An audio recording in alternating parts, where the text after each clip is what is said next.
ఈ కథలో ప్రజలు దేవుని మార్గములను అనుసరించకపోతే ఏం జరుగుతుందో మనం చూద్దాం. కయ్యేను హేబేలు అనేవారు ఆదాము అవ్వల పిల్లలు. పెద్దవాడు కయ్యేను వ్యవసాయం చేసేవాడు, హేబేలు గొర్రెల కాపరి. ఒకరోజు కయ్యేను తన పొలంలో పండిన కొంత పంటను ప్రభువుకు అర్పించాడు. హేబేలు తన గొర్రెల మందకు పుట్టిన మొట్టమొదటి గొర్రెపిల్లను తీసుకొని వచ్చి దాన్ని చంపి మంచి మంచి భాగములను ప్రభువుకు అర్పించాడు. ప్రభువు హేబేలు విషయంలో సంతోషించి అతని అర్పణను అంగీకరించాడు.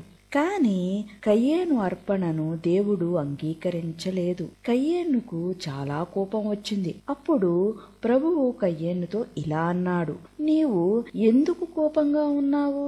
మంచి మనసుతో నీ అర్పణను అర్పించలేదు, అందుకే నీవు సంతోషంగా లేవు.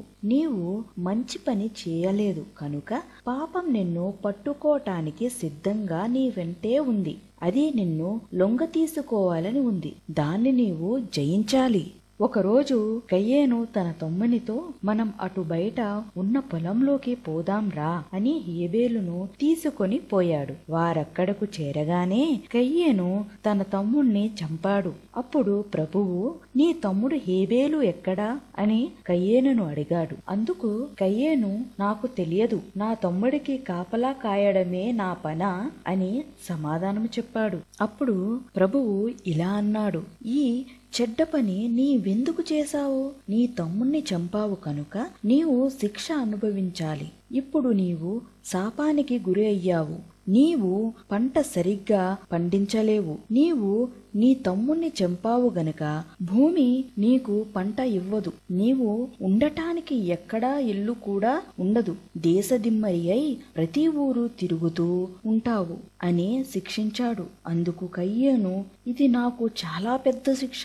నీ దగ్గర నుంచి, ఈ ప్రాంతం నుంచి కూడా నన్ను వెళ్ళగొడుతున్నావు.